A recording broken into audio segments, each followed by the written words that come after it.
तो वो DIP diet क्या है?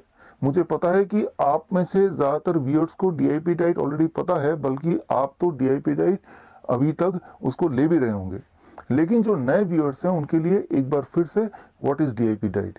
डीआईपी डाइट के 3 स्टेप हैं। स्टेप 1, 12 बजे तक आपको सिर्फ और सिर्फ 3 से 4 तरह के फल खाना है based on your body weight. मान लीजिए मेरा बॉडी वेट 70 केजी है, 70 KG into 10 that becomes 700 grams, कम से कम 700 ग्राम। और अगर आप डायबिटीज पेशेंट हैं तो मीठे फल तो जरूर खाइए, जैसे आम है या फिर केला, चीकू, अंगूर जरूर खाइए। So 700 gram minimum based on my weight, और मैक्सिमम कितना, जितना ज़्यादा खाएंगे उतना अच्छा। लेकिन 12 बजे तक कुछ और नहीं खाना है, ना ब्रेड, ना पास्ता, ना पराठे, ना चाय, ना बिस्किट। मैं भूखे रहने नहीं बोल रहा हूँ, इनफैक्ट आप ज़्यादा खाइए बट फल खाइए। ये है स्टेप 1। स्टेप 2, जब भी कभी आप लंच और डिनर के लिए बैठेंगे, आप हमेशा 2 प्लेट लेके बैठेंगे, प्लेट 1 और प्लेट 2। प्लेट 1 में 3 से 4 तरह की कच्ची सब्जी, ऐसी सब्जी जो आपको लगता है आप कच्चा खा सकते हैं, टमाटर, खीरा, मूली, गाजर, ककड़ी इत्यादि। And total quantity should be your body weight into 5। मान लीजिए मेरा बॉडी वेट 70 केजी है, इंटू 5 दैट बिकम्स 350 ग्राम्स। कम से कम इतना तो होना ही चाहिए। इतना प्लेट 1 खाने के बाद अब प्लेट 2 को हाथ लगाएंगे। प्लेट 2 क्या होगा? कन्वेंशनल डाइट, जो भी आप घर में खाते आए हैं, रोटी, सब्जी, दाल, चावल, इडली, डोसा, जो भी आप ट्रेडिशनली खाते आए हैं वही खाएंगे और खूब खाएंगे। लेकिन पहले प्लेट 1 खत्म करने के बाद तभी प्लेट 2 टच कर सकते हैं।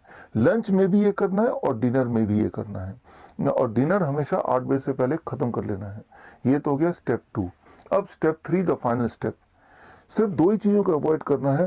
नंबर 1, ऐसी चीज़ें जो जानवरों से निकलती हों। जैसे जानवरों से निकलने वाली चीज़ें कौन सी होती हैं? जैसे चिकन है, अंडा है, या फिर फिश है, या फिर डेयरी प्रोडक्ट्स हैं।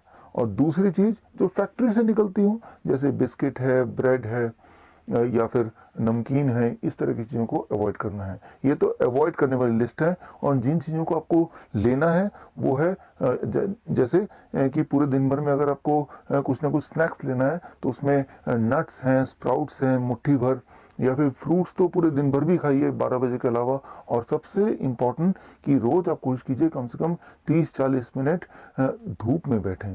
That is the most important thing. तो ये है टोटल डीआईपी डाइट। अगर ये डीआईपी डाइट कल से चालू करेंगे तो it takes about 72 hours to be free of diabetes medication. Diabetes को रिवर्स करने के लिए for most people it takes about 3 days only. मतलब तीसरे दिन तक आपकी मजबूरी हो जाएगी कि डायबिटीज की दवाइयों को जीरो करना, या अगर आप इंसुलिन पे हैं तो इंसुलिन को एटलीस्ट 50% घटाना, नहीं तो आप हाइपोग्लाइसेमिक स्टेज में चले जाएंगे and that can be dangerous. 3 से 7 दिन के अंदर अंदर आपका ब्लड प्रेशर कम होने लगेगा, यानी कि ब्लड प्रेशर की मेडिसिन से भी पीछा छूटने लगेगा, कोलेस्ट्रॉल नॉर्मलाइज हो जाएगा, इंटेस्टाइनल डिसऑर्डर गायब हो जाएंगे, कॉन्स्टिपेशन गायब हो जाएगा। 1 महीना लगता है ओबेसिटी को कंट्रोल करने में, यानी कि 1 महीना के अंदर 10% weight reduction for obese patient. And heart disease में, एंजाइना में बेनिफिट मिलेगा 1 महीने में, यानी कि 1 महीने के अंदर हार्ट डिजीज वैनिश होने के अबाउट 90% चांसेस हैं। 2 महीने के अंदर थायराइड गायब हो जाएगा, यानी कि थायराइड के मेडिकेशन पे अगर आप हैं तो मेरी रिकमेंडेशन है कि हर महीने थायराइड चेक कराइए, क्योंकि आपको थायराइड की मेडिसिन को टेपर डाउन करना है, अदरवाइज आपका हाइपोथायराइड हाइपरथायराइड में कन्वर्ट हो जाएगा। 6 महीने लगेंगे अगर आप कैंसर के पेशेंट हैं, अर्थराइटिस के पेशेंट हैं, अस्थमा के पेशेंट हैं, तो रिलीफ मिलने में, कंफर्ट पाने में। 8 महीने, 9 महीने से लेके 12 महीने तक लग सकते हैं अगर आप किडनी पेशेंट हैं, लिवर फेलियर के पेशेंट हैं, या कोई स्किन डिसऑर्डर है। सबसे महत्वपूर्ण बात है कि जैसे आप डीआईपी डाइट स्टार्ट करेंगे उसी दिन से आपको बेनिफिट दिखना, एहसास होना शुरू हो जाएगा। आपको अगले दिन से या उसी दिन से मेडिसिन को टेपर डाउन करना आपकी मजबूरी हो जाएगी।